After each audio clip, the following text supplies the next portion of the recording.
We are live on Rumble. Good morning, live on YouTube. Good morning, live on X. Good morning, live on Facebook.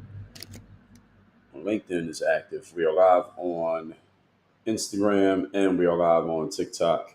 Carla, Indiana. Good morning, Nikki. Good morning. And let me get a pinned comment over here on Instagram. Just deciding what we want to pin as the comment. We'll go with workonyourgame.com for the pinned comment over on Instagram. And we're going to see if we could do 45 today. Maybe we'll be done by 9:30. I'm just going to test this out, not for, the specific reason is because I want to test it out. So we might do 45 minutes of content, 45 minutes of comments here today, but we might go over, depending on what the subject is. It's the day of the summer solstice. Good morning, Nikki. Summer solstice means it's the longest day of the year, right? I was thinking about that the other day, about 3 days ago, and I was thinking it had to be either the 20th or the 21st, which it usually is. So is it today? And also, when does summer officially start? Does it start today or tomorrow? Summer officially? Summer is what? Spring starts in March. So we have March, April, May. So I think summer already started. Are we officially in summer yet or what? Somebody give me the official data on this. Are we officially already in summer? Did it start last month or did summer start in June? And summer solstice, if that's today, that makes sense. The days have been very long. So good morning, Carla. Good morning, Nikki, Marky Man. Good morning, Carol Ann Collins. Good morning to you. Nikki said yes today. 10:41 p.m. today is what? The start of summer? Is that what it is? Is that how it officially works? I forgot to click my mic on for you, those of y'all on Instagram. Tell me your locations as y'all are checking in. And let's make sure. Summer starts today. All right. Well, summer has already started in South Florida. It's been 90-something degrees, many days out here and extremely hot. Yesterday, my AC wasn't working the right way. They came and fixed it, but the AC wasn't working the right way for half the afternoon. So we already been in summer, but shout out to everybody who is enjoying their summer now. Tigger says summer starts today. Okay. So we are officially start summer. Okay. So the topic here today, we're going to talk about Mr. Netanyahu from Israel and TikTok. If y'all are listening, your automatic sensors listening. I am not offering a strong opinion on one side or another. I'm just asking some questions because, as I said yesterday, I do not pay that much attention to this part of the world, these geopolitical situations. Yesterday, we talked about Israel versus Iran. And today we're going to talk a little bit more of the focus on Israel. And I'm going to tell you why, based on some things that I came across yesterday after I did my live stream yesterday. But before we get started, let me remind you all that you can get the book of the day, which is my book, Third Day. That is that red book right there. You can get that for free by going to thirddaybook.com. That is the link you see right there. You can't click on the link, but you can just go to that link on your browser, on your phone. Also, you can go to the link in my bio on TikTok, and that will have links to all of my free books and our coaching programs and everything else that you can engage with to get involved in what we have going on over here. For those of you who don't know me, my name is Dre Baldwin. I run a company called Work on Your Game. What we do is we help entrepreneurs get clarity and then help them build up their businesses to make money. So any of you who that sounds like is up your alley, you can click on the link in my profile. You can find out more about that. So let's get into this with Benjamin Netanyahu, because what actually I came across yesterday, I told y'all this yesterday, that I was going to dive back into Candace Owens' material because she talks about this stuff a lot. And she had been away, I believe, on, maternity leave because she had another kid. And this guy named Ian Carroll, are y'all familiar with Ian? So this guy named Ian Carroll had basically came in and guest hosted on Candace Owens' YouTube channel. Ian has his own YouTube channel. He's pretty well known, but Candace is probably more known than him. So he jumped at the opportunity to co-host or to host in place of Candace on her channel. And I listened to a couple of videos that Ian did on Candace's channel. I was listening to what he was saying. I'm like, this guy, actually, I like his style. So I went and looked up his stuff and started listening to some of his things. And I'll follow a little bit more of him. And there were some things that he said that got my attention and made me go look into Mr. BB. They call him BB for short. So BB Netanyahu. And we're going to find out if he's telling us the truth about what's actually happening with Iran. That's the question we're going to address here today. So here's the context that I've found leading into this. So Bibi Netanyahu is Israel's longest serving prime minister. And he has made Iran the centerpiece of his foreign policy agenda for over 3 decades. This is the part that actually first got my attention. So Mimi over on Instagram says BB does tell truth. Okay, well, let's talk about it. If he tells the truth, then the more exposure he gets, the more clear it will be that it's true. Now, if it's not true, then the more exposure it gets, then the more obvious that there's some nonsense going on. But we're going to figure it out here today, or at least we're going to try to figure it out. We may not resolve the whole thing. So Iran has been the centerpiece of Mr. Netanyahu's foreign policy for 3 decades. So this is not some new thing that he, as a leader of Israel, is saying we need to do something about Iran. Since the early 90s, he has warned that Iran was on the brink of acquiring a nuclear weapon, often declaring, he has more than once declared, that Iran is, quote unquote, months away from having a nuclear weapon. Now, understand, he repeated this in speeches to the United Nations, to American audiences, and in 2015, he said this to Congress in an address that basically bypassed the White House. So let's pause right there. Bibi Netanyahu sounds like, if I didn't know anything else, about Bibi Netanyahu, and I don't know a ton about this guy, but this is what I've looked up, that Bibi Netanyahu sounded a little bit like Bernie Sanders here. So Mimi, you said he does tell the truth. All right, this is sounding a little Bernie Sanders-ish right here, and I'm not saying it as a compliment. Bernie Sanders, for the last 30, damn near 40 years, Bernie Sanders keeps saying America is becoming an oligarchy, and we got to get rid of this oligarchy. And he's been saying it for years, and he keeps saying it over and over again. He keeps re-engaging his audience by telling them we have an oligarchy that we have to fight. And nowadays he's going on tour with his protege, Alexandria Ocasio-Cortez, talking about this oligarchy that we had to fight. Bernie's been, quote unquote, fighting this, quote unquote, oligarchy for the last 30 years, and he's been failing. Bibi Netanyahu is starting to sound like, just when there's a little bit of context, he's sounding a little bit like Bernie. Again, it's not a compliment. You've been saying for years that Iran is months away from having a nuke. Wait a minute, how can you be months away for years? And he said this in 2015. It's 2025, folks. It's been 10 years. So if Iran was months away 10 years ago, there's 12 months in a year. Multiply that by 10, that's 120 months. How many months we talking here, BB? How many months we talking? He's been saying this for years, that they're months away from having a nuke, and it's been a whole lot of months, and no one has proven or shown that they actually have one yet. This makes the whole thing questionable. This makes it questionable, but we're not done. So again, he's been saying this in the United States for years. Now, in all those years, no public proof has emerged to validate the urgency of his claim or the proof of his claim.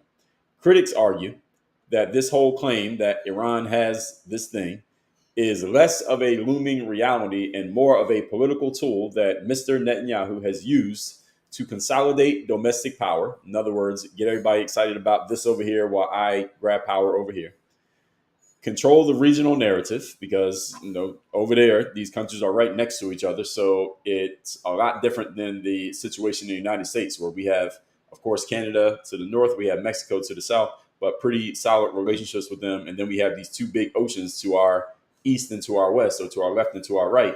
And we don't have to necessarily have such positive relations with so many neighboring countries, because we only have two. We got Mexico and we got Canada. Whereas in those other regions of the world, you have all these other countries with all their other interests right next to you, right next door. And you have these borders that on every edge of your border, every single inch of your border, there's another country touching it, and somebody could come through there. So the United States doesn't have the same concerns that a country like, let's say, Israel or even Iran has because of their geography. So anyway, people believe, some say, that he is just trying to control the regional narrative and keep Israel's security concerns front and center in American policy, because Mr. Netanyahu has been coming to the United States and giving speeches to the United Nations, giving speeches to Congress, and meeting with our leaders, whoever the president has been. And Netanyahu's been around for a long time, so he's seen several American presidents. And he's continually gone to the United States and said, hey, Iran is very close to having a bomb. You all got to help us out to make sure they don't get this bomb, because America allegedly cares that if Iran has this bomb, because if Iran has that and they can do it to them, then they might be able to do it to us, you, them, they, him, or her. Some say that Netanyahu's real aim is not stopping a nuke, but actually he wants to prevent Iran from rising as a regional power because it would threaten Israel's military and economic dominance. How many of you believe that? Yes or no? How many of you think? So the question is, here's a yes or no question. Do you think Bibi Netanyahu's real focus when he keeps talking about Iran is that his real thing is not that they have a nuke?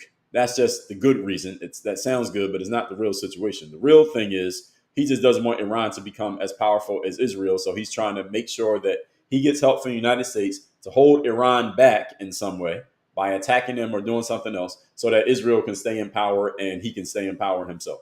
How many of you think that's what the real thing is? Put yes. And if you think that he really believes Iran actually has a bomb, you can put no. So I'm offering you all binary here. So is that Bibi Netanyahu's real aim here? So yes, if his real aim is he just wants to keep Iran suppressed so that Israel can stay in power over there, or does he really believe that they have a bomb? You really believe they have a bomb? Put no. And if you think he doesn't actually believe that, he's just using it as an easy entry point to the conversation, put yes. So Glam said, am I an Iran lover? I've never been asked that question. I'm generally indifferent to what's going on over there, but since this is a news item, that's the reason why I'm talking about it. So I guess I would have to say no. So AYF said no, it's a silly assertion. Some are saying I'm an Iran lover. Deidre said they all want power. That's true, they all do want power, but what do you think is the reason about it? Let's see. I'm getting some no's, I'm getting some yeses. So Rahek said, I think Bibi's reasons are economic and defensive. Okay, so you're saying there's a little bit of both.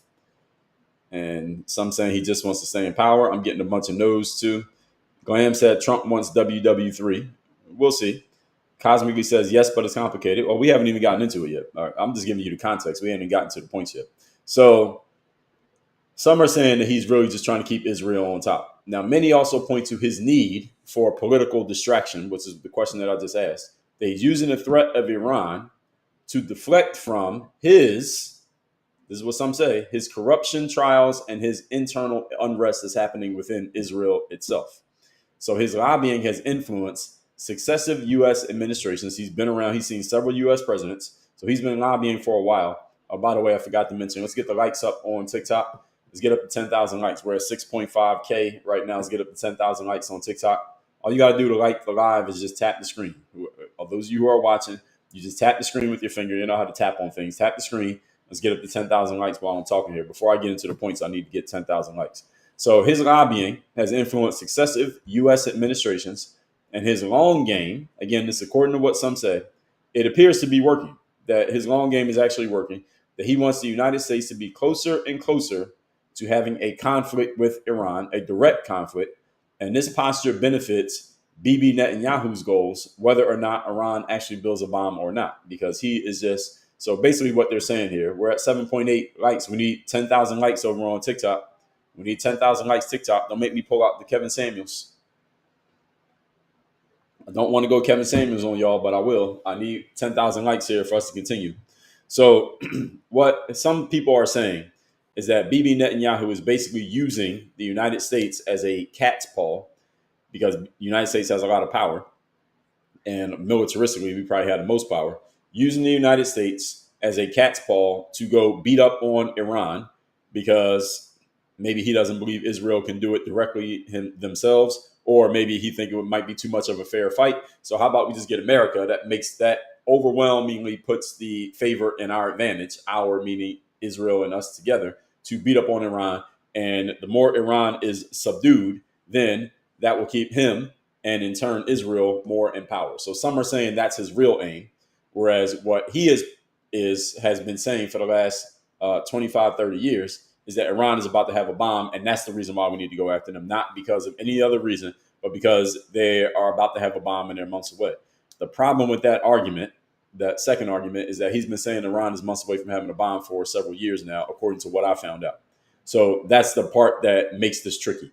So those of you who said no, that he is not using this as a political ploy just to keep himself and his country in power, can any of you explain to me why he's been saying the same thing for years, that Iran was months away from having a bomb, yet there's been no proof that they have a bomb, nor have they actually used the bomb, but he said they're months away from having it. So how is this? How do you make that make sense? I'm asking just specifically about the part of him saying that they're months away from having a bomb. So if they're months away from having a bomb, he said that 10 years ago, it's been 120 months. Why have we not seen the bomb, and why have they not deployed the bomb? If that's the case, you can't keep saying the same thing over and over again, and then when people call it out, say, "Oh well, it's something else." We can't move the goalposts on this. So I need an answer to this question: why does he keep saying that they have a bomb, and they're months away from having a bomb? So can somebody have an answer to this question? Uh, Joe Neg, just like Iraq. Yes, I do remember. We talked about that yesterday. So you must not have been here yesterday, but we talked about that. How the WMDs proposed by George W. Bush got the American sentiment behind him, and then he got Congress behind him. And because of the emotionalization of 9/11, the American people said, yes, let's go get them, because we were so emotional that we didn't think logically. Like, what the hell does that country have to do with the people who allegedly did 9/11? Wasn't the same people. All right. Saddam was not the one who was ever pinpointed as being the reason for 9/11. So why are we going into his country and attacking him? He's not even the real reason. But again, this whole they have a bomb, we got to go get them. I mean, WMDs, weapons of mass destruction. This is exactly what George W. Bush used nearly 25 years ago to say we got to go into these other countries. And did we ever find any? Anybody know the answer to that question? Did we ever find WMDs in these countries we invaded 20 years ago? Anybody know the answer to that question? Give me a yes or a no. Did we ever find it? And I mine said, is a 30-year-old lie? Well, that's the question that we're answering here today. Did we ever find these WMDs in the countries that we invaded 20 years ago? Everybody knows the answer to that is no, we didn't find shit. We invaded their countries. We sent a bunch of our soldiers. It led to a bunch of destruction and death, and we didn't even find the thing that we were allegedly going and looking for. George W. Bush told us that they had it. The American public, those of you who are old enough to remember, the American public was okay with this when it happened. Generally speaking, we were okay with this because everybody was so excited about 9/11, negatively excited. So any target that we pointed at, or that he pointed at, we were going to go after. That's how we ended up going into these countries, essentially for no reason. Let's talk about Bibi Netanyahu. So he frames Iran as an existential threat to ensure constant U.S. military and financial support for Israel's defense. That's basically what he's been doing. Now, whether or not you believe the frame is the question that we're trying to answer here today.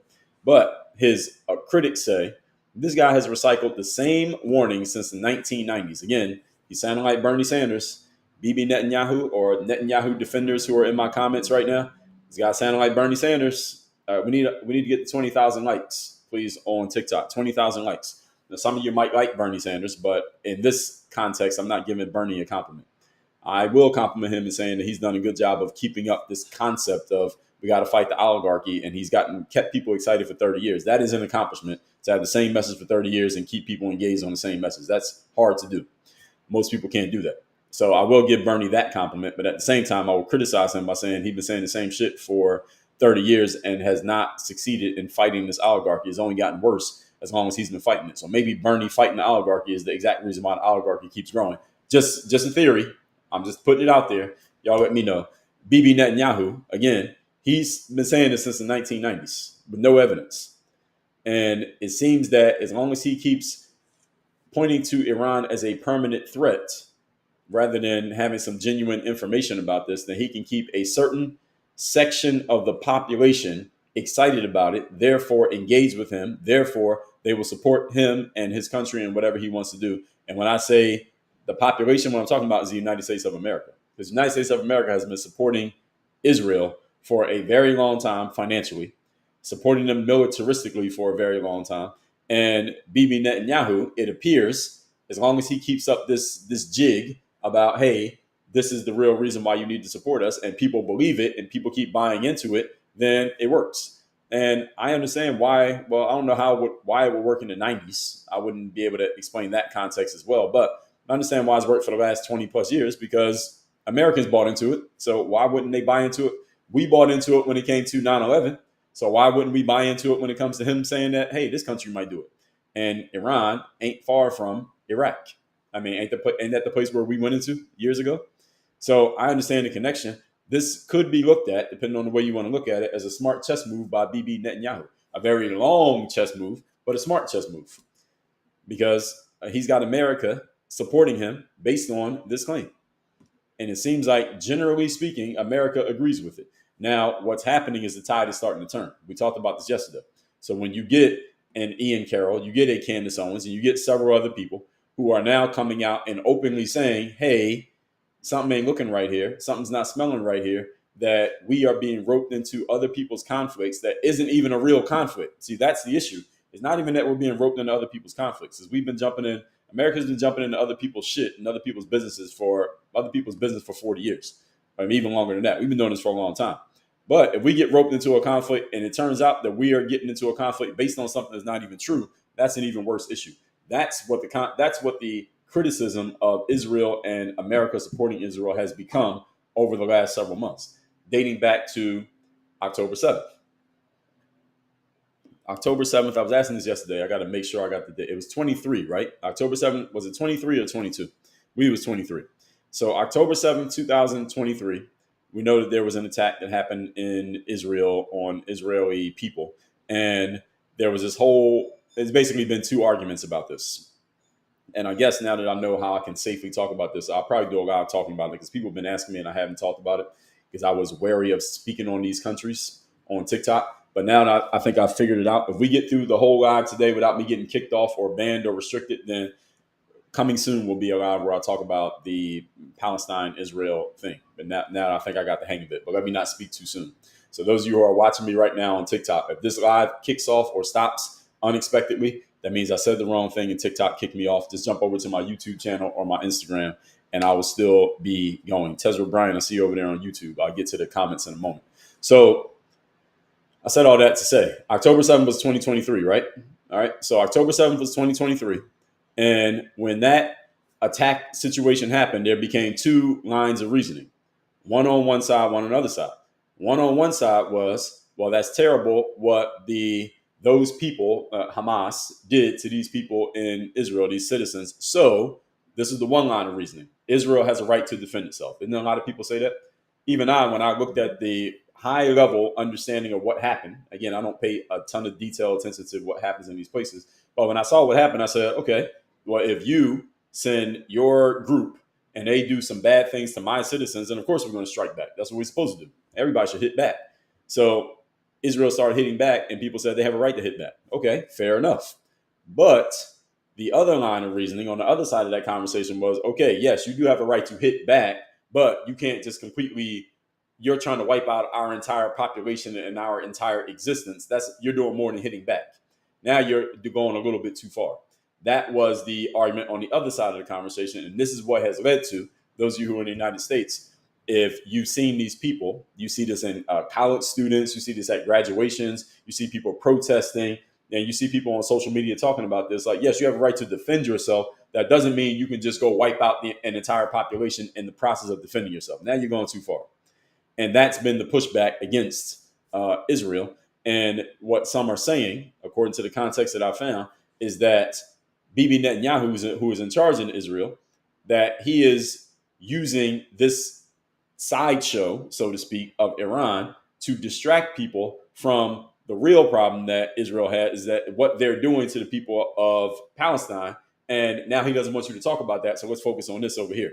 It's a classic thing that politicians do. I'm not even saying that he's doing it. What I'm saying is this is the argument, is that it's a classic thing politicians do. They don't want you to pay attention to this thing over here because it doesn't look good for them. They just distract you by making you pay attention to something over here. You want to know somebody who's really good at doing this is Donald Trump. Now, not on that same level. We're not at war right now, at least not yet. But Donald Trump is very good at doing this. There's some story in the news that he doesn't want you to pay attention to. What he does is he throws out a different story, and everybody goes and reacts to that story, so nobody pays attention to that one that's happening over here. This is a skill if you're going to be a politician. You have to be good at doing this. And I'm not even saying that it's good or bad. It's just you have to do it when you're a politician, because there's never going to be a time when everything looks good. When you're running a country, is never going to be a time when everything is looking positive for you. So you have to know how to distract the people. So all of you got to know how to see through the nonsense. And this is the reason why you need investigative journalists and people who do actual journalism, such as Candace Owens, such as Megyn Kelly, such as Tucker Carlson, such as much as you can stomach, and Alex Jones. He doesn't talk the day-to-day stuff as much, such as a Steve Bannon. Why? Because these people are breaking down what's happening. You don't have to even agree with them. It's just you should listen to what they're saying to understand some angles that you're not going to hear on CNN or MSNBC. That's or ABC or NBC or CBS. That's the reason why these people are valuable, and you should appreciate them, even if you don't always agree with them. And that's the hard part for most adults. So anyway, BB's been recycling these same warnings since the 1990s. And again, this is what is making people like me, who I don't pay much attention to this guy, but when I looked into it, I'm like, you've been saying the same thing since the 1990s. That makes it questionable. And you said months away. So by warning about Iran, he keeps Israel's military dominance in the region unquestioned because they allegedly, according to context clues, it appears, and I'm gonna take questions at the end, by the way. And let's get up to 30,000 likes on TikTok. Y'all kind of slow on these liking here today. I'm about to pull Kevin Samuels. Let's get the likes up. Get the likes up. So it appears that he just wants to. It appears that Iran is the next closest thing to a challenger to Israel in that area. So he's like, let's just keep them weak. And if I got to use America to do it, and I got to make something up to do it, let's do it so that we can keep Israel strong. This is what some of his critics are saying. It is not about stopping a weapon. And anyway, the United States has weapons too. So, I kind of get it, but at the same time, this is where it goes. Now, his aggressive stance builds unity among right-wing Israeli voters and distracts his domestic corruption scandal. So there are some people who say he has some scandals that need to be addressed, but they don't get addressed if everybody is distracted by, well, these guys have a weapon and they might hurt us really badly. So why pay attention to corruption scandals when that is happening? This is a bigger story. This is a bigger deal. So again, I don't know if that's true or not, but this is what some of his critics are saying. All right, so I'm just putting it all out there so we can discuss it. Now, his motives, some say, his critics say his motives are often political survival and manipulation, not actually national security, and he's using Iran as a crutch for this. Well, many politicians have been accused of doing the exact same thing, just swap out different names. That some politician wants to basically survive politically, keep their job, keep their position, and in order to do that, they're willing to manipulate, they're willing to kind of play around with the truth and play fast and loose with what is actually factual. And then they use something that sounds like a good idea, such as national security. They use that as the good sounding reason that you can put on the cover of the newspaper, but the real reason is something that they're not bringing up. And it used to be 20, 30 years ago, they could get away with this very well because there weren't a whole bunch of people who were able to access millions of civilians and say, hey, what this person is saying is some bullshit. See, 25, 30 years ago, there was nobody doing that. I mean, they existed. Alex Jones has existed since the 1990s, but I never heard of him until when I first heard of Alex Jones, maybe less than 10 years ago. Most of us had never heard of the guy. He was a fringe guy. He's become mainstream because now we have this thing called social media that allows all of us, it has basically democratized publishing to where any one of us can get on the internet and share a message that could reach thousands or millions of people in a very short period of time. That wasn't always the case. And because we now have this democratized sharing of information, what has happened is now a politician doing some nonsense or possibly doing some nonsense. Now the politician has to worry about, okay, there's some people going to call me out. Some people are going to point this out. Now what do I do? So now this is the reason why we're in an information war, because the politician still wants to do what the politician wants to do. The problem is they have been introduced to a new level of challenge. The new level of challenge is that now you have these independent people, independent platforms, so to speak, that are now challenging the bullshit that a politician might be saying, or what might be bullshit that a politician says. Politicians didn't used to have this problem. They used to just be able to say whatever they wanted, and you either accepted it or didn't, but there wasn't any widespread pushback against you. Now there's widespread pushback against you because these Candace Owenses and Ian Carrolls and Tucker Carlsons and Alex Jones and stuff, these people are very well known. They can reach millions. And now you got to come up with a counter information campaign to their counter information campaign. And now it becomes this big game of chess. And both sides are pretty good at it. So now it becomes a bigger information war. And the person who loses in this process is the everyday citizen, because now we're hearing so much information, we don't know who to trust. We don't know what to believe. This is why we're in an information war. And this war is never ending. This is an ongoing war that will never end, this information war. So some of you may remember that after the 2024 election, during that period, after the election, but before the Trump administration came in, so like all of November, all of December, and early January of this year, there were a whole bunch of people on the political left, whether CNN anchors or people who actually worked in the Harris campaign or the Biden administration, were doing a lot of interviews, and they were talking about this they were actually using the term independent platforms. We need to figure out a way to regulate or slow down or stop these independent platforms who are spreading their favorite term, misinformation or disinformation or harmful information or things that are just not true and not proven, et cetera, et cetera.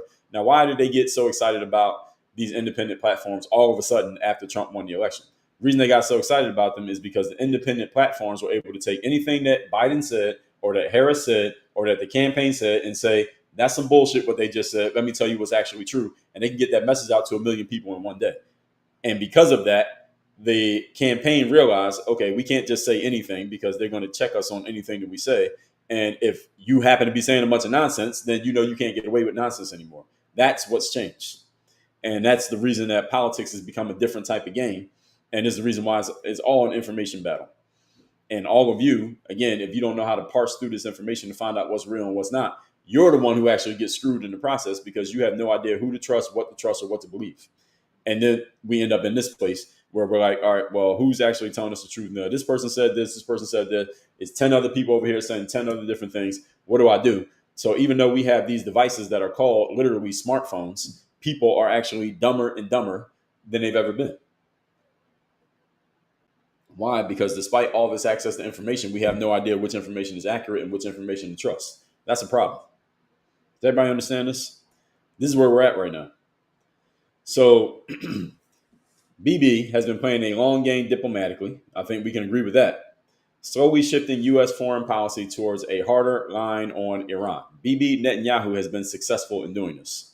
If you're able to stay in politics for 30 years, like Bernie Sanders, like Joe Biden, despite the fact that people may have criticisms of these folks, you also got to give them credit. Anybody who can keep a job for 30 years that is based on having a certain percentage of the public have a favorable opinion about you, that is a skill. That is a skill. Even though you may not want to give credit to Bernie Sanders or Joe Biden, to keep that job for a long time, you got to do something right. And what Bernie Sanders has done right for a long time, I'm using him as an example because, as I said, Bibi Netanyahu's Iran has a nuke sounds just like Bernie Sanders fight the oligarchy. All he's done is get people excited on the subject, and then he just keeps recycling different ways to talk about the same thing. Same thing a sports coach does. You got to find different ways to motivate the team, even though you ain't got to come up with a new, different motivational speech every day. You just got to kind of find different ways to say the same thing. Over the course of a season, athletes understand this. Coaches have to do this. So BB has played the long game diplomatically. We can't take that away from him. You stay in power he's basically been in power. He's had a couple breaks, but basically been in power since the 90s. All right, that's impressive. We got to give him credit. Now, he has pulled U.S. policy into alignment with Israel's alleged fears, even when American interests are not directly threatened. And this is the issue that Americans have. This is the issue that I have as an American, not even as someone who pays a super amount of attention to geopolitics, specifically in Israel and Iran, is that as an American citizen, our tax dollars are paying for our military spending. So our tax dollars that come out of my pocket are now going towards fighting something that may or may not even be real in a country that I don't even live in and is not even a threat to our country. Why is our money going to that? That is a serious question that needs to be addressed, that American politicians generally just paper over the question because they can't really answer it in any way that would satisfy the public. Why does my tax dollars and your tax dollars need to go to a country all the way over there that says they got a threat next door and they ain't got shit to do with us? They ain't got nothing to do with me. It's kind of like in the movie Friday. Y'all saw the movie Friday when Big Worm, Faison Love, called over Smokey, Chris Tucker, and said, hey, did you sell all that marijuana yet that you're supposed to be selling? I shouldn't have said that word. Did you sell all that stuff you're supposed to be selling? And Chris Tucker says, well, you know what happened? Craig got fired from his job yesterday. And Big Worm said, what the fuck that got to do with me? All right, that's what I'm thinking when it comes to United States giving money to Israel for this alleged conflict or alleged threat that they get from Iran. What the fuck that got to do with me? I ain't got nothing to do with that. Same thing Big Worm said. Craig got fired from his job. What that got to do with you owing me money for this stuff that I have fronted you and you owe me my money back? Nothing. That's what I'm trying to figure out. What does this got to do with me? Can any American answer this question? What does this have to do with us? Why we got to give our money to that? I understand that maybe we don't want to see another country get bullied or attacked. Even if you believe in this whole weapons of mass destruction thing, even if you believe in it, why is that our business? Why do we have to fight your battles? You're your own country. Y'all got your own military. Why do we got to fight? If y'all ain't gonna win, y'all. I mean, if he dies, he dies. Isn't that what they said in the movie Rocky? If he dies, he dies. That's the way it works. So why do we have to fight this battle? I don't understand this. So I just got a warning on TikTok. Your live contains things that may find some regulated goods content. Yeah, so I shouldn't have said that word. So I said a word that I wasn't supposed to say. And I knew it as soon as I said it. So you gotta be careful what words. You can't say that N word that I said by accident. So TikTok, all right, I respect that. I'll take that one. So continuing. The Iran threat allows Netanyahu to justify preemptive strikes and espionage efforts to Israeli and global audience. So he can justify this and tell the whole world, because the whole world is paying attention. If America gets involved in something and on a militaristic level, the whole world starts noticing, like, damn, look what America's doing. And Netanyahu can justify this by saying, well, this is the reason that we're doing it. And the rest of the world is sold on the concept. So this is how it goes. Matthew said, I thought we have freedom of speech. Not on TikTok, you don't. You don't have freedom of speech on here. You got to be very careful. And trust me, Matthew, I've gotten suspended or banned on TikTok 12 times in the last less than a year. So trust me, you do not have freedom of speech over here. You got to be careful. You are free to speak within their rules. All right, that's the freedom of speech that you got. So good thing is I've gotten good at it. The more I get restricted and banned, the better I get. So we just adjust every time. I'm like artificial intelligence. I learn the more things happen, the better I get. So next, he has cultivated bipartisan influence in U.S. politics by casting Iran as a shared enemy. Now, here's one thing that American politicians have generally agreed on. So whether it's on the political left or the political right, again, Bibi Netanyahu, we can't just criticize this guy. You got to give this guy credit. He has gotten American politicians, both on the left and on the right, to agree with him that Iran is a threat, and therefore you, America, need to get involved in helping us, Israel, stop Iran. Even though he's been telling the same story for 30 years that has never come to fruition, he's continually gotten American leaders to agree with him. That's a skill. How has he been able to pull this off? Can somebody answer that question? Because I see a bunch of you in there saying that he has been lying, but how is he able to get these people, our political leaders, they're supposed to be smart, all right, from Bush Sr. to Clinton to W. Bush to Obama to Trump to Biden and now Trump again. How has he been able to convince them for all these years of this same story that he keeps telling? How is he doing it? What is he doing? Somebody has to answer this question. I need somebody to answer this question. How has he been able to do this for the last 30 years? So a few of you are going the same direction. So McLean says blackmail. The king's daughter said they control the banks. Interesting. Lacey says silver tongue. What do you mean by that? That he's just good at talking? I think got to be more than that. It has to be more than that. Hocus Pocus said, what does that even mean? Serenity and Love said money laundering the tax dollars. So some of you are pointing towards the money thing. That there's a money angle to how he's able to do this that is bigger than him just telling the same story. Because I would think our political leaders are relatively intelligent people. Now, some of you probably don't think that about our current leader, but you got to be intelligent enough to win an election and convince 100 million people to support you. So between Trump, Biden, Obama, W. Bush, Clinton, and H.W. Bush, all of them can't fall for the same thing all together over and over again. So it has to be something bigger than the story. I think it's bigger than the story. I would say, just again, knowing what I know, I would say it has to be bigger than just the story of Iran. Because eventually somebody, Donald Trump the first time around, or Obama would have said, wait a minute, didn't you say that 10 years ago? Mr. Netanyahu, how you going to come here with the same story? You told that to H.W. Bush in 1992. Now you come here telling me this? That don't make any sense. Make that make sense, sir. Somebody had to have asked that question. So it has to be bigger than just the story of Iran. It has to be. So Marcus says it's a treaty. Someone says all about money. Scooby said greed gets in the way. Marcus says they have a treaty. Who's they? They meaning America and Israel. Miss Toya says religious manipulation. Interesting. Florida girl says something from the Bible. Marky Man said Iran's been saying America is the great. Okay. So several answers here. All of these could be true. Will we ever actually know? Probably not, but let's talk about it. So that influence has eroded trust as U.S. leaders get pressure to act based on their fear, Israel's fear, not real American strategy. So this I agree with. That again, why is America getting involved in this is my bigger question. Whatever reason that we bought the story, why are we even being told the story? All right, why don't they go to another country and ask for help? Why are they coming to us? That question needs to be answered. And well, actually, y'all have answered it.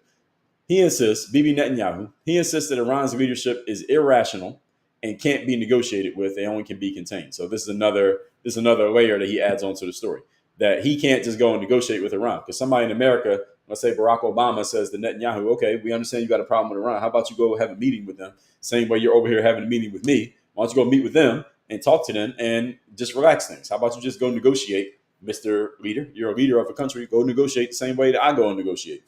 But Bibi Netanyahu's claim, this is what they say, is that he says Iran's leadership is so irrational that you can't negotiate, so you can only contain them. So we have to fight. We can't talk, we have to fight. This is what Bibi Netanyahu has proposed for the last 25 to 30 years. Fine if that's what you want to do. But I don't live in Israel. I live in America. Again, come back to the same question. Why do we need to be involved? So that narrative ignores diplomatic openings and makes Israel look unwilling to explore peaceful resolutions. How many of you think that that's the case? Yes or no? How many of you think Israel is just unwilling to explore peace because they simply just want to go to conflict? They just want to take it straight to the hot conflict because they know that they got a big brother, America, who's going to fight on their behalf, and it pretty much guarantees they're going to win. How many of you think that's the case, and how many of you think that's not the case? Give me a yes or a no. Is Israel doing this simply because they know that they're going to win because they got the backing of America against Iran? Iran's not going to win if America gets into the fight against Israel. Now, if they fight each other straight up one-on-one, that's a different story. And generally, I really don't care. But if America gets involved, we're going to win. So I understand why if I'm Israel and I know I got America behind me, then I'm going to be real excited because I know I'm going to win. My question again is, why does America need to get involved? Why do we need to use our resources, like our people and anything else, to get involved in this? So the nuclear fear that keeps these states aligned with Israel under the shared economy model. So this is a model about the shared economy that we want to get everybody on the same page. And Iran is the only one that's kind of not cooperating. So we got to figure out a way to go at them. And they're using this nuke threat as the crutch to keep everybody, or the glue, so to speak. We won't even call it a crutch, the glue to keep everybody together against them. But that alignment, the problem is it's fragile and it's transactional. It's a transactional alignment, and it won't hold if Iran was to prove this threat is overblown. So basically what's happening in context is that Israel is going to the other countries in the region and saying, let's all work together. Our only problem is Iran. They have this bomb, and they don't want to work with all the rest of us. So they're the bad guy, but all the rest of us, we're good guys together. And it's all based on finance and money. The problem is this alignment is fragile and it's transactional. It's not because there's a real relationship here. It's just because I can do something for you, you can do something for me right now in a moment. But as soon as that transaction's over, we don't need each other anymore. So this alignment may not even last, on top of the fact that this whole alignment is all based on this idea that Iran has this nuke. But if Iran proves to not have the nuke, then what is this whole alignment about? The whole thing falls apart just as easily as it was put together. It's kind of like a house of cards is what it sounds like to me. Those of you who follow global geopolitics, tell me if I have assessed this properly. It sounds like a house of cards that Israel is holding up. And in order to maintain this house of cards, they're trying to get America more involved to basically strengthen their argument, even if the argument is based on a whole bunch of nothing. That's what it sounds like to me. And y'all tell me what you think if I got this right. It sounds like they're just making these things up to keep America engaged and excited.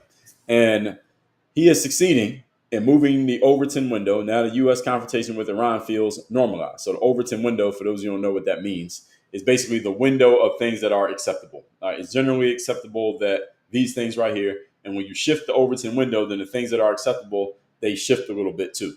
And now this becomes more acceptable. So for example, 35 years ago, if your 35 years ago, if you were in 7th grade and your classmate Mike left school on Friday, and you knew him as Mike, and then he came to school on Monday, and all of a sudden he's telling everybody that he was Michelle. 35 years ago, everybody would laugh at Mike and say, what the hell are you doing? Sit your ass down, take that wig off, take that dress off, put your regular clothes back on, and stop acting dumb, or you're going to get suspended from school. We're going to call your parents and send you home. That's what would have happened 35 years ago. But since the Overton window has shifted, now if Mike decides, well, he was Mike on Friday, comes to school on Monday, and all of a sudden he's Michelle, now it's accepted. The Overton window has shifted to where that went from being a complete joke. You get laughed out the room and you get kicked out of school for even trying that. Now it's become acceptable to where you might even get a parade and a celebration for doing the exact same thing that would have got you laughed out the room 35 years ago. That's the Overton window. So what has happened is that the United States being in confrontation with Iran, the Overton window has shifted. Y'all remember, those of you old enough to remember the Gulf conflict in the 90s, that we were like, why are we even going into this? Do we even need to be involved in this? And again, we were jumping into issues that ain't have shit to do with us. And people are really against that. Now, here we go, 10 years after that, after 9/11 and the WMDs thing, the Overton window got shifted to where, okay, it is okay for us to go jump into these other countries' issues. Now, 20 years after that, now it's like, okay, it's normal for us to be in conflict with these people, but you got people pushing back. What's changed over the last 10 years is now you have people pushing back. Smart people, articulate people, people who can explain themselves pushing back. And that's the issue that the mainstream media / government, they haven't figured out a way to deal with that. And all of you should hope that they never figure out a way to deal with it, because you need this opposing energy. You need it. Why? Because it keeps people honest. We have opposing energy, it keeps you honest. And the government, United States government, has been dishonest on several fronts for a long time. And now they're getting exposed more. They're going to fight back, but it's going to be a fight. The whole point is that it's a fight. When there's no fight, then they can do whatever they want. So this normalization can backfire badly, and it can pull America into another endless conflict with no clear end game. And that's the problem. That's the problem that we got right now, that America could be pulled into a conflict that we ain't got shit to do with. It's not our business. Again, big worm, what the fuck that got to do with me? And now we got to deal with this. Why? Why do we have to deal with this? So all that said, let's get into the commentary. Let's see what we got going on in the comments and what y'all think about all of this. Let me start over on YouTube. Tezra said, perhaps Iran is playing the game. They want him to cry wolf so that they can strike while everyone looks the other way. That Iran wants Netanyahu to cry wolf so they can strike while everyone looks the other way. I'm not quite sure what you're saying there, Tezra, because if Iran strikes, well, where's everybody looking? Everybody's looking at them right now. So how can they strike if everybody's looking at them already? They can't surprise anybody right now because everybody's watching them based on this claim.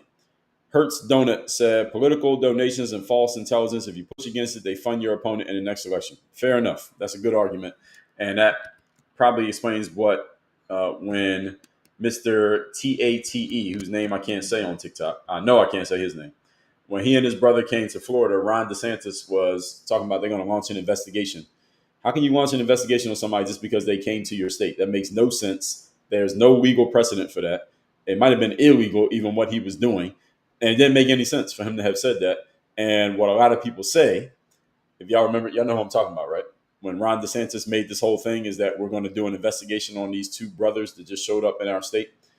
And what a lot of people were saying is that the reason why Ron DeSantis wanted to launch that investigation into those two guys is because those two guys, or especially the main guy, the bald-headed guy, he had been verbally very, very out there saying that Israel is wrong for what they were doing in Palestine. He had been verbally out there saying that a lot, and he has a very big platform. And because he was saying that, follow the lines here, there's a whole bunch of people who support Israel who live in Florida. And those people are the ones who give donations to people like Ron DeSantis to win his elections.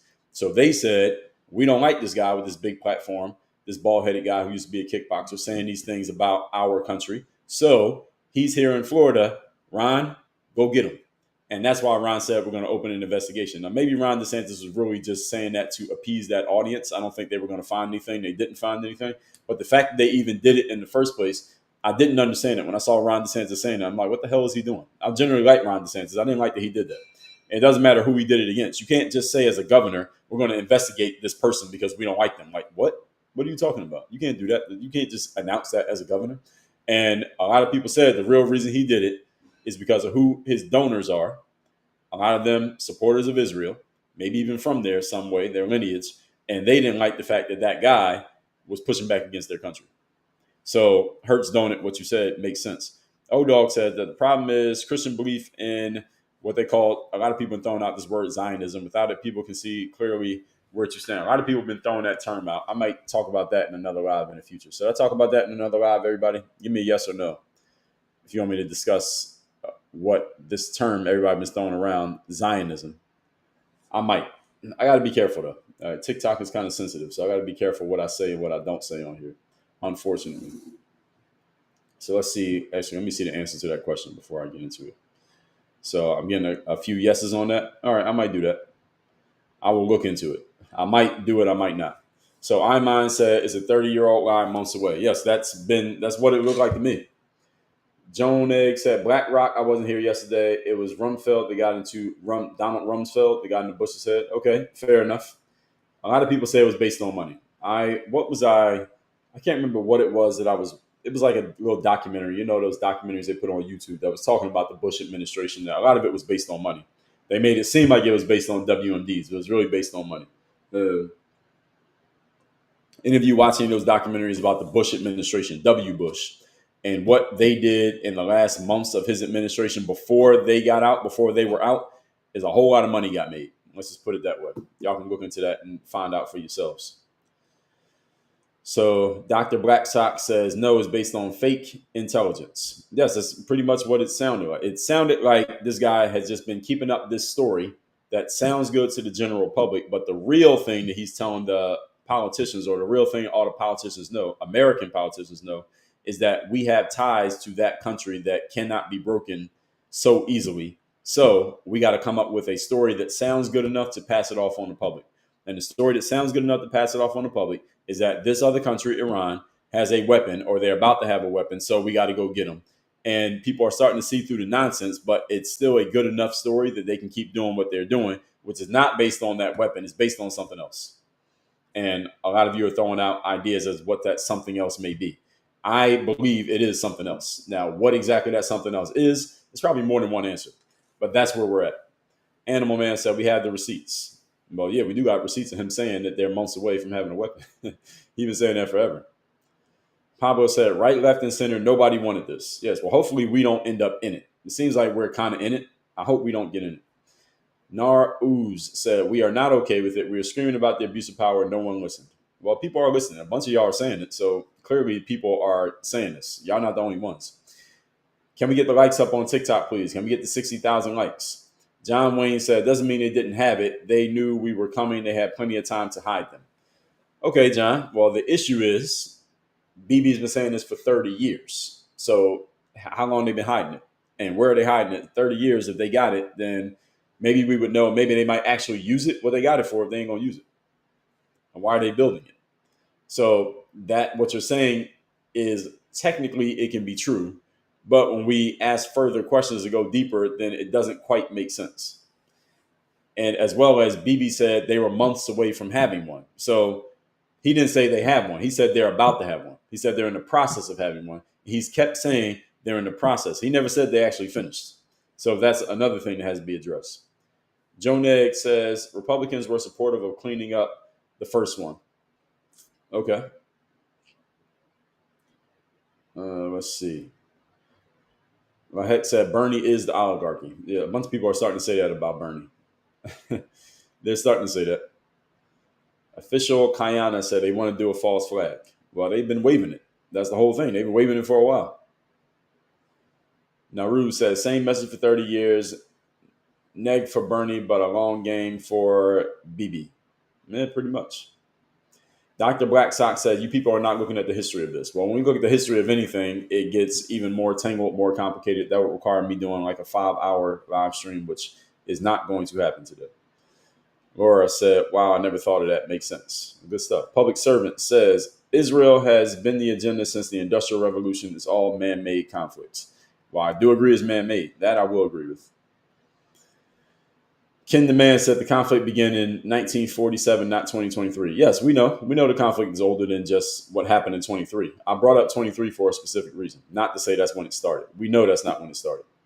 Carlos said, I think BB needs to answer why it took so long for them to respond on 10-7. Yeah, I don't think he's ever going to answer that question. It's been a year and a half. I don't think he's answering that question. I don't think he's going to answer. Gilbert said, you see through nonsense like this live. Well, thank you. All I'm doing is looking at what I could find and just talking through it. It doesn't seem to add up, but this happens a lot in politics. This just happens to be the hot topic right now. That's why we're talking about this, but this is not the only one. H to the D said, I hate when they're saying Owens is changing sides. No, she doesn't have to follow along with the narrative. Yes, it's not changing sides. And again, when you're a journalist, you have no side. A journalist's only side is with the truth. So anybody who's an actual journalist, eventually they're going to say something that goes against the grain of the side that everybody thinks that they're on. So when Candace came out and said, I don't agree with what Trump is doing, that's what a journalist should eventually do at some point. Doesn't mean on this subject, but any journalist should not always agree with anybody, and no one should always agree with the journalist. Because the whole point of journalism is you're looking for the truth, and eventually that truth is going to offend the same people who you appeased with the last thing you found out. That's what journalism means. Ansley said, do you not think 30 years is enough to catch up to us? What do you mean by that? I need clarity on your question. Lex said, he's been saying the same thing for decades with no evidence. Yes, that's true. That's the whole point. That's what we've been talking about. Freedom said, I thought the discussion was Israel versus Iran. No, that was yesterday's discussion. Today's discussion is about Bibi Netanyahu, and is he actually telling us the truth? So Iran is part of that, but is he telling us the truth is the discussion. Lex said JFK passed because he wanted to lead the Federal Reserve and have AIPAC, I got to be careful talking about them, register as a foreign entity. I've heard many people say that it wasn't just some random. I think we can agree it wasn't a random thing that he got shot. I think that we can agree with. Murphy said Iran leaders have stated that they do not want Israel to exist. Okay, fair enough point on the other side of this conversation. Lord Red of Net said the news used to be the pushback. That's right. The free press is supposed to be the pushback. They stopped doing that. Tanya Schaefer, good morning. MK said, oh, please, it's MAGA who's against fact checking. Well, MK, that's not the topic here today, but the thing is, fact checking doesn't matter. Facts don't even matter these days anymore. And fact checking it's an oxymoron. The reason why it's an oxymoron is because if I'm the fact checker, I can just pick the facts that I want to check and ignore the facts that I don't want to check. You want to see an example of this? Look at the debates during the last election cycle between the one that Trump had with Kamala and the one that Vance had with Walz, especially that second one with Vance and Walz. The two women who were the moderators for that debate, they fact checked JD Vance a couple times when literally the rules laid out for the debate was that there will be no fact checking, and they fact checked him. And JD Vance said, I thought y'all weren't supposed to be fact checking. And they went and fact checked him right in the middle of the debate when it clearly said no fact checking. And then when Tim Walz said something that wasn't true, he said several things that weren't true. They said nothing. They didn't fact check him. So fact checking is an oxymoron because people can pick and choose which facts they want to check, and they can ignore the facts that they don't want to check. So this whole concept of fact checking, as if that means we know the truth now, is complete bullshit. So your comment about fact checking is, I get what you're saying, but it's an irrelevant comment. The very concept of fact checking is irrelevant because it can be used selectively. If you're going to fact check, you got to fact check every single thing that gets said, not just picking and choosing when you feel like fact checking. Brenda Cowgirl, thank you. You like the water bottle. Lord of Redneck said Trump literally claimed people were eating dogs, bro. Okay. Really? Is that really where you want to plant your flag, Lord Red of Neck? The election's over, by the way. I don't know if you knew. Rodney says smartphones are better than being blindly led by the mainstream media. That's true. The issue with smartphones, again, I'm not knocking smartphones. The issue with smartphones, Rodney, is that anybody can put out anything, and it doesn't mean just because somebody put something out that it's true. So you can put out some bullshit the same way you can put out something that's true. And there are no checks and balances on that. Antoinette Diaz said, what they have done for a long time has been stealing elections while Americans sleep. Who's they? Who are you talking about? Bill said, when you have money, you can say anything, get away with anything. Doesn't mean it's true. Directionally, I agree with you. Marina said, BB has been lying for years. Well, that's the question that we're trying to answer here today. Is he telling the truth or is he not? By the way, get a copy of my book, The Third Day, at that link right there. ThirdDayBook.com is this book right here. This book is all about how you show up and give your best effort when you least feel like it. Some of you right now might be dragging through your Friday morning, figuring out how you're going to make it through your workday. This book will show you strategically how to do that. The book is called The Third Day. Get it at ThirdDayBook.com. ThirdDayBook.com. So, user said they use excuses to steal money for projects. No, that directionally correct. Luis said same reason Biden gave all that money to Ukraine. Well, there's a lot of questions about why he did that and what came with it, but I get what you're saying. Marina said there's a video on TikTok circulating that shows how many times he said that Iran is weeks or months away. Yeah, no, that's what I'm saying. I brought that up at the beginning of this, is that he said that many times. That's why we're asking what exactly is going on here. Let's see. Cat Speed said, why did we give money to the U country for their war and money to the Middle East? Yeah, well, there's a lot of political connections that we don't know why these things are happening, but we're finding out that they're happening, which is a step forward. And who is responsible for finding those things out and exposing them the most? That was Mr. Elon Musk. And you saw the way they responded to Elon Musk when he started exposing stuff. They first tried to say he's not exposing anything. People still say that, and then they just push back on him. So y'all got to pay attention. Sharon said, where are you guys when Biden was handing all of our money out? Yeah, like 3 people that made that same comment. I get it. That's just not the topic here today. I'm not saying that was okay. It's just not the topic. Buzz Nasty said, I thought Iran funds most terrorism. Well, if you believe that, if anybody who is sold on that idea, then it's very easy to get America involved in fighting them because we don't want terrorism. So, hey, we got to fight them. But what if it's not true? Now what? So now we just got in a fight based on a lie. Or did we get in a fight based on the truth? And if we do get in a fight, what are we going to do to stop them from doing it? So there's a bunch of questions that need to be answered here. Let's just say we believe that to be true. Now what? How do we stop them from doing it? Can we stop them from doing it? And if we can, why haven't we done it yet? So Antoinette said, we had to fight this fight because Congress has dual citizenship with Israel. Okay. Louis said, where was I, the host? You talking to me? Well, you already answered that question. Already addressed that. Matthew said they're getting everyone ready for communism. Who's they? Florida girl said Iran has been threatening us for a long time. Okay. Well, if that's the case, why won't we just go fight them? Why don't we just go do something? Why do we need Israel as an excuse for us to get involved? Why don't we just go do something? If we really think they're threatening and we really believe it's a threat, why don't we just go do something ourselves on our own initiative?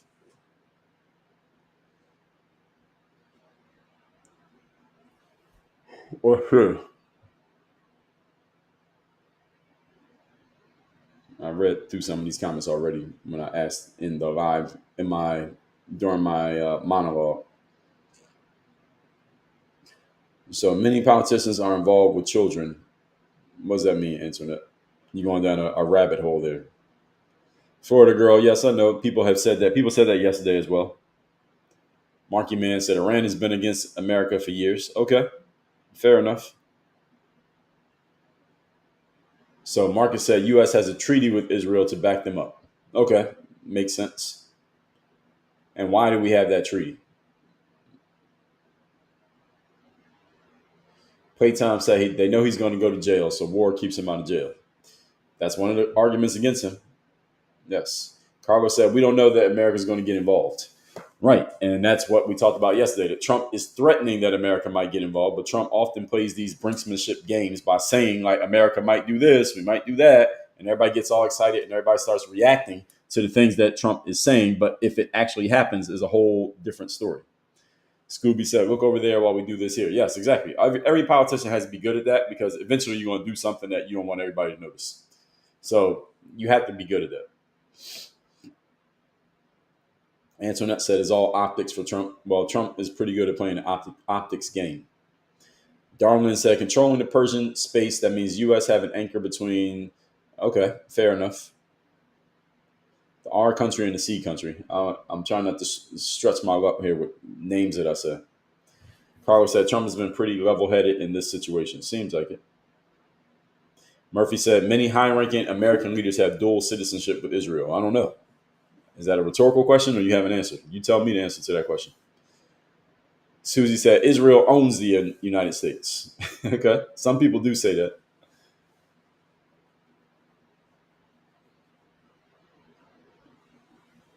And let's see. Reham said if America gets involved, so will other countries. The C country and Pakistan. Okay. I can see it. I can see that possibly happening. Matthew said the Abraham Accords. Okay, is that the treaty? It might be the treaty that was mentioned earlier. Tiffany, thank you for sharing the live. We're at 69,000 likes, folks. Let's get to 70,000. Where 900 likes away from 70,000. Everybody like the live. Like the live. Get my likes up. Kevin Samuels' voice. Get my likes up. Let's get to 75,000, please. 75,000 likes before I read any comments. We need 75,000. We're at 69.6. Get my likes up. This is the Kevin Samuels intermission. Get my likes up so we can keep going with these comments. We're at 70,000. Tap the screen to like the live. Any of you don't know how to like the live, just tap the screen. Get my likes up. I will play the intermission music, but I don't have any intermission music, so I can't play it. Get the likes up, folks. We're at 70,000. Get my likes up. Tap the screen. Tap the screen. Tap the screen. Get my likes up. While I'm waiting today, so I'm looking at the temperature down here. Our temperature for the next 10 days is 90, 90, 89, 90, 89, 88, 87, 90, 91, and 90.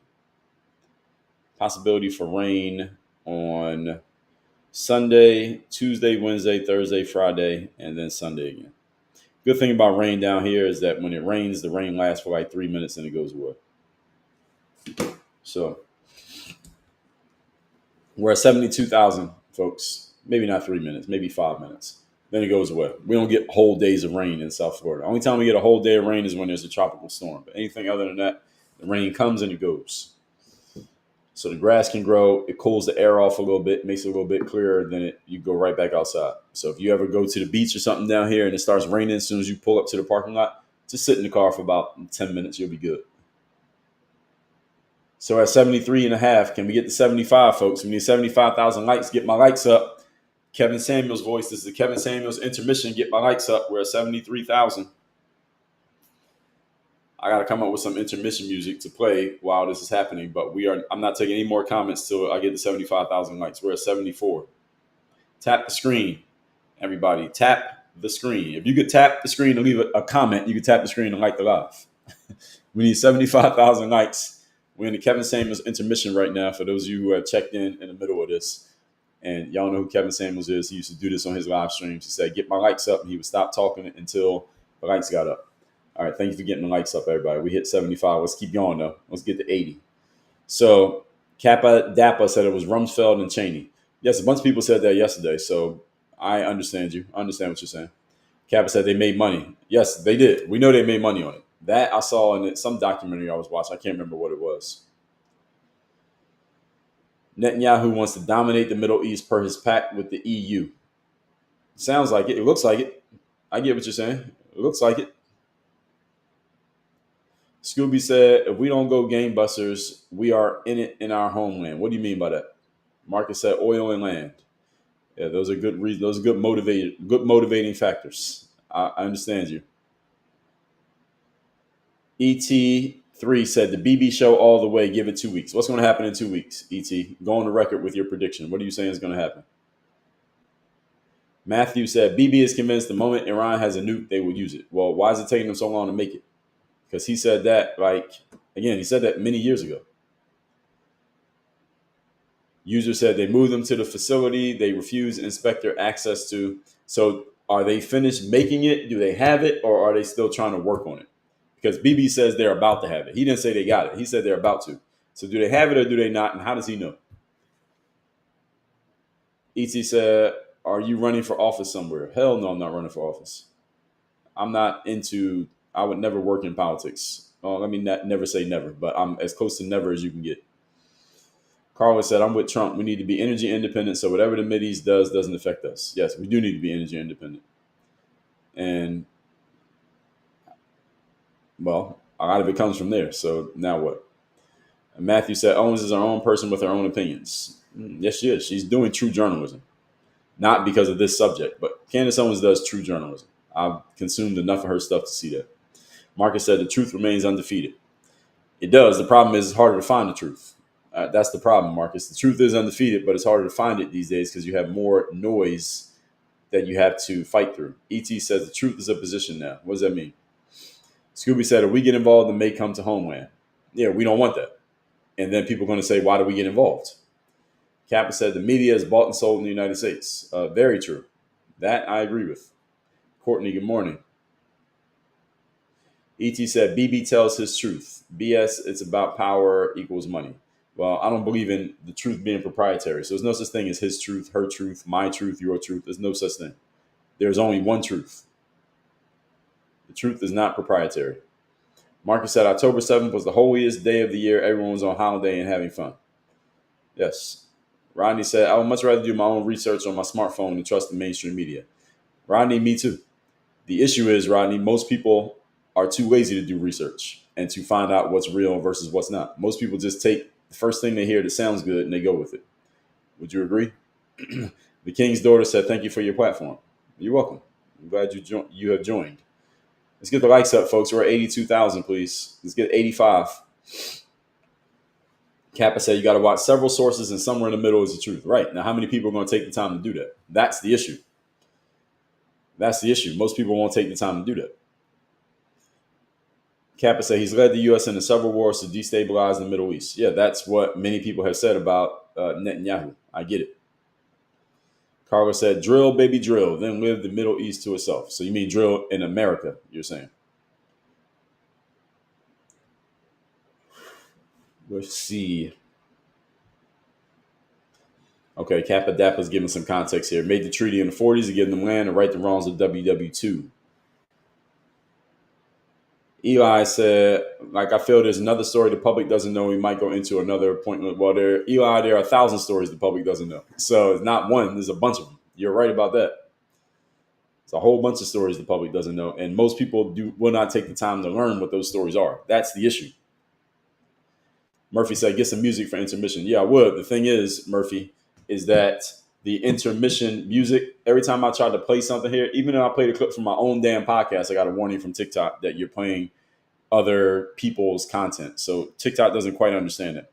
So what I need to do here today is I will make a note to find out what I can play on TikTok to avoid those warnings. I'm taking a note right here to remind myself to look this up.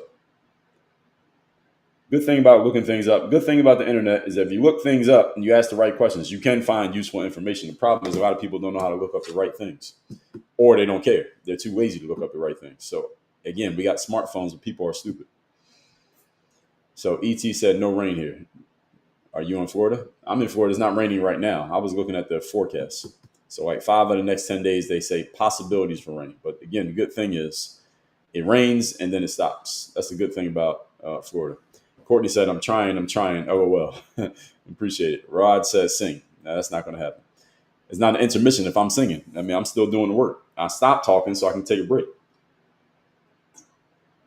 Actually, I didn't stop to take a break. I stopped for y'all to get the likes up. We're at 85,000, folks. Y'all kind of slow today. Everybody, y'all tired?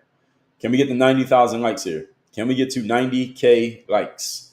We're at 85.9. Or maybe I'm just impatient, but we should be at 90,000 likes here, folks. ET said, I just left Florida after 50 years. Absolutely done with it. Why'd you leave? I don't know too many people leaving Florida. The only time I see somebody leave Florida is maybe they want to go somewhere where it's cheaper. I had some neighbors who moved out. A guy who was from Virginia, he moved back to Virginia to save money. Only time I see people move out of Florida is because they want to save money, but it doesn't sound like your reason is saving money. ET3, why'd you leave Florida? Lahek said, it's hard to take time to research with work and family. The media has let us down.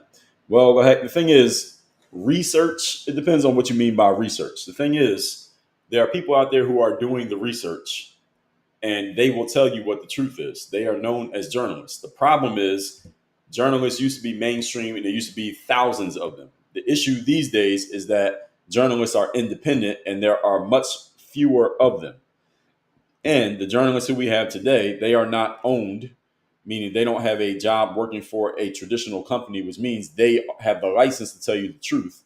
The issue with them telling you the truth is that eventually they're going to tell you something that makes you uncomfortable, and that most human beings, as soon as they hear something that makes them uncomfortable, they cancel the source that gave them that discomfort, so they won't go listen to that platform again. So a lot of people don't want to hear Candace Owens because they're like, oh, well, she's MAGA or she's on the right or she attacks black people all the time. Candace Owens does actual journalism. I'm using her as an example here, but there are many others. Megyn Kelly is in this category. She's not as good as Candace, but she is directionally in that direction. And there are several others. The thing is, there's not as many of them. They are not as mainstream, and it's so easy to have the well poisoned these days. So if you listen to Candace Owens, say you didn't know anything, right? Let's say some person who didn't know anything, but they know English. They hear Candace Owens, they never heard her before. They listen to her talk and they say, "Damn, this woman's pretty good. I like Candace Owens." Then they go to their friends and say, "Hey, I was on YouTube and I came across this woman who I never heard of before, this black chick named Candace Owens, and I listened to her. Her stuff is really good. Do y'all know her? What's going to happen?" Some people in that conversation, their friends, are going to say, "Oh my God, you can't listen to Candace Owens because she's racist and she's married to a white guy and she likes MAGA and she was a Trump supporter. You can't listen to anything she says. Don't listen to anything Candace Owens says." What are they doing? They're poisoning the well.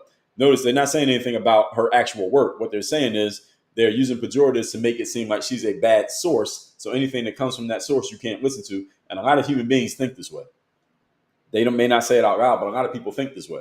That if you decide a person is bad, then therefore you will not listen to anything that they say. And they might be the very person who could offer you the truth that you need to hear. But a lot of people don't want to hear the truth because the truth requires critical thinking. But if you tell people something that emotionally triggers them or emotionally appeases them, they'll be happy with it, even if what you told them is some bullshit. Most people would rather hear some emotionally appeasing bullshit than hear some discomforting truth. And that's the reason why journalism is falling apart, because nobody will invest in journalism because most people would rather just hear some nonsense that makes them feel good. Journalism is not supposed to make you feel good. It's supposed to tell you what the truth is, whether you feel good or not. And that's the reason why so few people are willing to do journalism also, because when you do real journalism, look how they attack you for doing real journalism. Candace Owens gets all kinds of attacks for doing journalism. Megyn Kelly gets attacked for doing journalism. Now, Alex Jones gets attacked for telling you things. Again, is he always right? No, nobody's always right, quote unquote. Alex is a little bit different because he kind of is like predicting stuff. He's not quite doing what Megyn and Candace do, which is reporting on what's already happened. So it's a little bit different approach. But these people who go out there and they try to be journalistic and they try to find the truth of what's happening, they get attacked mercilessly by people who are emotionally discomforted by the truth that they are trying to find. And they will attack those people just because you're trying to figure out something that I don't want you to figure out. And that's the reason why journalism is falling apart. And the reason why journalism is on its deathbed right now. So, Lahek, I'm answering your comment. The answer to your challenge is not that you need to do a bunch of research, because that will mean you are actually becoming a journalist yourself. The answer is you need to identify a few sources who you trust to actually do the journalism for you, and then listen to the things that they're saying, because they will basically save you time. But again, it used to be you could turn on not MSNBC, excuse me. You could turn on NBC, ABC, CBS, Fox, and you had somebody right there giving you the truth. You didn't have to look. It was right there on TV. Nowadays, you got to go look for these people. That's also what's changed. It takes more work to find the sources. Good news is there are some good sources out there. I'm telling you some people. Those two people I named, Kelly and Owens, are good. Ian Carroll, I like. He's pretty good. There are a few others. Glenn Greenwald is good. Who else is good? I got to think about it. But there's several people who I follow who are directionally going there. I like Kasparian. Anna Kasparian from the Young Turks. I like her. The guy, Sink, he says some things that make me question him. But the woman I like, she's pretty good. Interesting that is women that I'm mentioning here who are pretty good at this. There are men as well. Women. I mentioned a bunch of women and a gay guy. Interestingly enough, I don't know if that means anything, but those are the first four that came to mind: Greenwald, Owens, Kelly, Kasparian. Those are the first four off the top of my head. There are others. They're not the only ones. Lahek said Google search is favorite or left. Lahek, you shouldn't be using Google.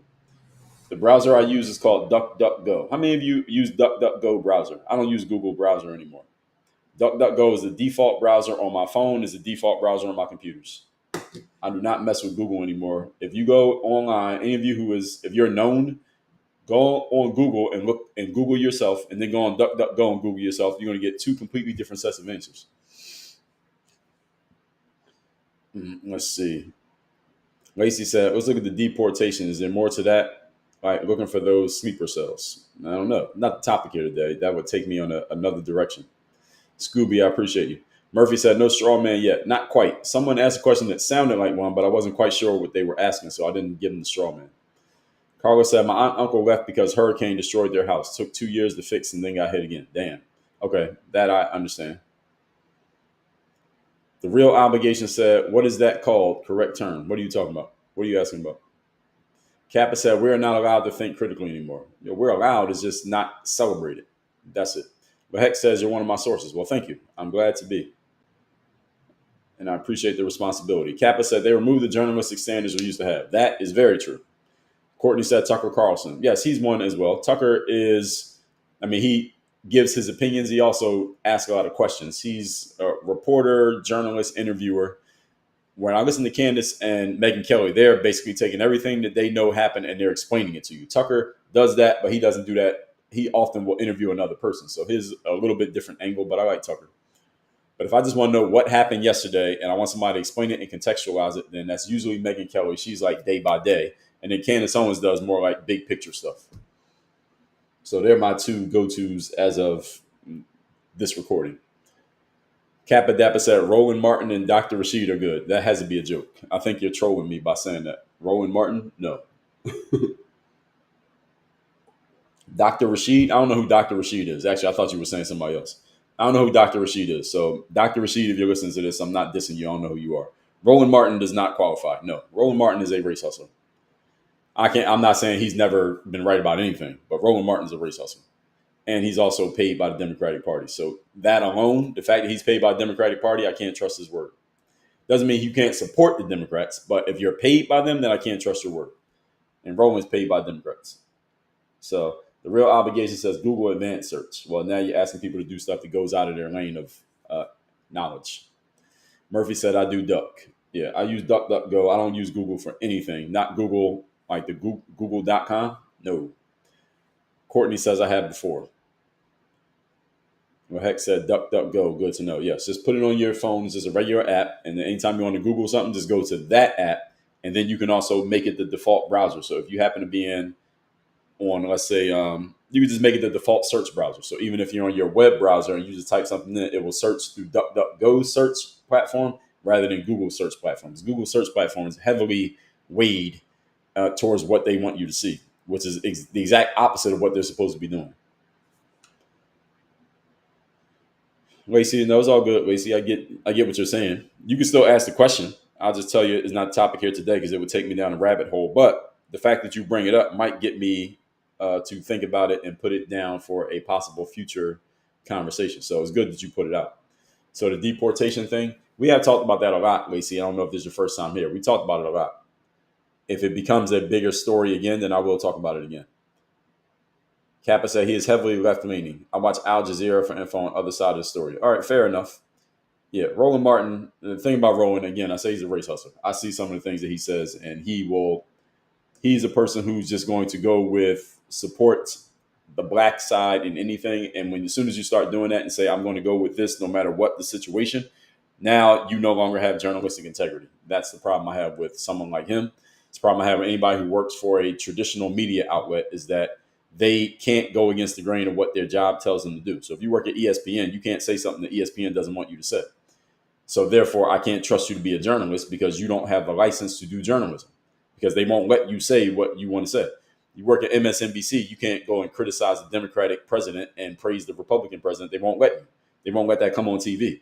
So if you work there, then I can't trust your journalistic integrity. You might have it, but you can't have it while you work there.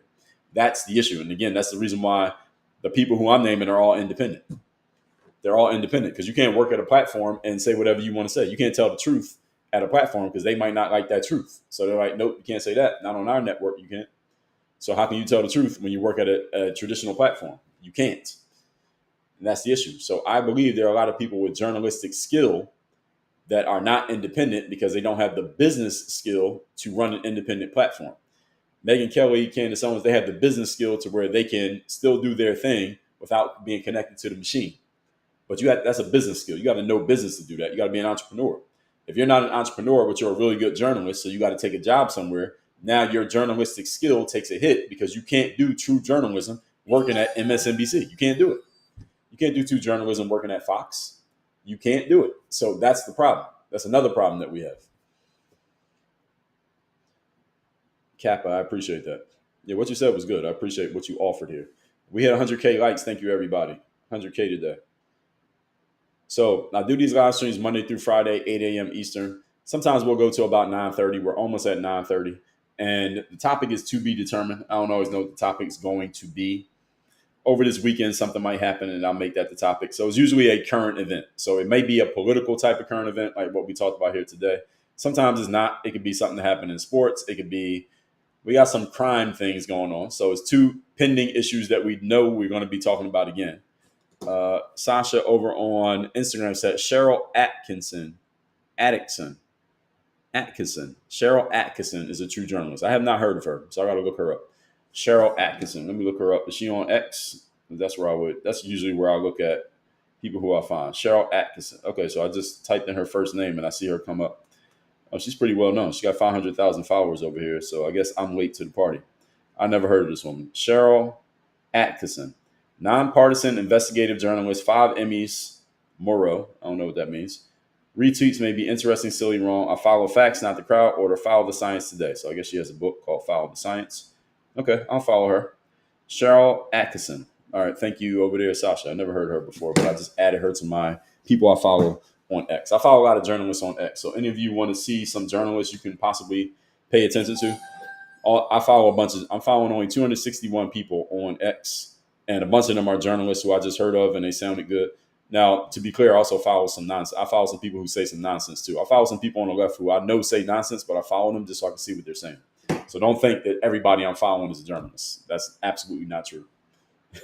Some of them are not. So can we get some GOAT gifts? Yes, thank you for the GOAT gifts over there. Carla, thanks for pointing that out. Viraj, thank you for the follow. Shina H, thank you for the gift. Lacey, thank you for the gift over there. So what I was saying was, we got two issues that we know we got to get into. Is that the you got that Carmelo Anthony Austin Metcalf case down in Texas where the black kid stabbed the white kid over what was essentially a schoolyard fight. That has not gone to trial yet, but when it does, we absolutely will be talking about that. That's a guarantee. I don't know if they even set a trial date yet. Have they set a trial date? Anybody know? Have they set a trial date for that yet? I'm gonna look it up right now. Carmelo. Because I know the kid got what did he get, bond? So where he's out for a while. Let's see. So last news about it was like a month ago that he will receive his high school diploma. Fine. And I don't think anything else has happened since. So the last news was just before his bond hearing, they retained a Dallas criminal defense attorney. We already know about that, the bond hearing. So I don't think they set a trial date yet. Bond conditions, yeah, so everything is saying these bond conditions, but I don't think they've set a trial date. So this trial hasn't happened yet. That's the one in Texas. He's out because he got bond, but he still has a pending court date. He still has to go to trial for the stabbing. And the other one is the P. Diddy case, which is at trial right now. It's probably about halfway through the trial right now. We will be talking about both of those. Right now, it looks like what I think is that based on the evidence alone, if I was on the jury, P. Diddy is not guilty. How many of you think he's going? How many of y'all think he'd be guilty or not guilty? Put guilty or not guilty with P. Diddy. Right? Marissa said, I can't wait. I'm here for that. Yeah, I've talked about it like 3 times in the past, Marissa, so you probably weren't here. But when it goes to trial, we will talk about that a whole lot more. He is out. Yeah, I do know he's out. He's out on bond. Your daughter teaches there? Okay. Marky said you haven't mentioned the Simone Biles apologies. Well, it wasn't really nothing to say. She sounded crazy. I did the whole live on why she sounded dumb. And then she apologized like the next day and it pretty much went away. So it's not a hot topic anymore. So you probably won't talk about it. So we got some guilty. So we got about half and half. I think he's not guilty. I want to be clear and put this in context. If I was on the jury, I would vote not guilty. However, that doesn't mean he's actually going to get found not guilty. He might get convicted because the jury might vote him to be guilty because the whole trial is based on smearing his name. That's what this whole thing is. Now, the charges are RICO and sex transport and criminal enterprise, and they've shown some of those things that he's done. They've shown some of the things that allegedly he's done. I don't think they have enough. I think if Johnny Cochran, if it doesn't fit, you must acquit. It's beyond a reasonable doubt. I don't think they've proven it beyond a reasonable doubt so far. And the prosecution is about to rest their case. Then the defense gets to make their case. I think based on if this is the best the prosecution got, their best was the 2 women, Cassie and then 50 Cent's baby mom. Those are the 2 people. their two star witnesses, I don't think they got enough. I would vote him not guilty, but I'm not on the jury. So if Chat GPT was deciding this case, I think Diddy would get off. But Chat GPT is not deciding the case. Human beings who are influenceable and persuadable, they're deciding. He might get convicted anyway. I don't think he should, but I think he might. But what I've heard lawyers say is that he will have a very strong appeal case, very strong case for appeal, even if he gets convicted. And it appears from what I've read and heard about the case that he is actively engaged in talking to his lawyers and telling them what to do. He's running the whole show. And I think he's going to get off. I think he's eventually going to be free. Whether he has to go through appeals or whatever, I think he's going to be free. That's what I think.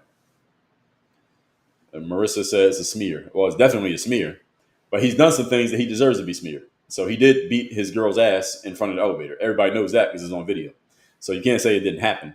So he did do some bad things, but he's not on trial for those bad things. He's not on trial for beating his girl up, even though he did beat her up. But he's not on trial for that. So that's the whole thing with Diddy. Marissa said they don't have enough, but juries are dumb and they don't know the law. Well, he might still win because people on the jury could be convinced by the defense that they don't have enough. That's the whole point. So we'll see. And Carla said, yeah, something I've been saying many times. Never put yourself in a position to where humans are deciding your outcome. So Diddy does look bad for beating his girlfriend's ass, but that doesn't mean he should be going to jail for a RICO charge. That's the give and take of this whole situation. So anyway, everybody, get your free copy of my book called The Third Day at thirddaybook.com. Go to workonyourgame.live. That's the link in my profile on TikTok, and you will come to a page that, let me pull up what that page looks like so y'all all can see it. This is the actual link that we have on TikTok in my bio. I made this page specifically for you all. It says, if you like the live stream, here's your next move. It gives you links to all of my stuff, links to all of my programs, links to my coaching. Get on my email list for free. I send out emails every day. So if you like to hear me talk, then you can read my stuff too. And you don't have to be on live when I do it. Go to this link right here, workonyourgame.live. That link is in my profile on TikTok. Claim your free copy of this book, The Third Day. We will get this physically mailed to you, thirddaybook.com. Monday, we will be back with another topic. I don't know what the topic is going to be. We shall see. And I will see you all on Monday morning, 8 a.m. Eastern. 8 a.m. Eastern is when we do these live streams. Thank you, everybody, for your engagement. Thank you for the 100,000 likes. Thank you to my regulars in here. I see you all. Marky Man, I see you in here. Carla, thank you. Shina was in here. I saw Courtney. I saw Nikki was in here earlier as well. And all the rest of you, those of you who are new, I appreciate all of you as well. Kappa Dap, I see you, right, Marissa, and all the rest of you who have been commenting. I appreciate you all. Make sure you're following me here on TikTok. Go to workonyourgame.live to get more about me and what I do full time, which is not talk about current events. And I'll see you all Monday morning. Everybody have a great weekend and enjoy the longest day of the year. Today's the longest day of the year, right? Summer solstice. Today is the longest day of the year in the United States of America. So go outside and get some sunlight. It'll get you, vitamin D. Vitamin D for being in the sun. Wear some sunscreen if you happen to be white. If you're black, you probably don't need it. I'm joking, but y'all get it. I will see you all on Monday. We out of here. Work on your game.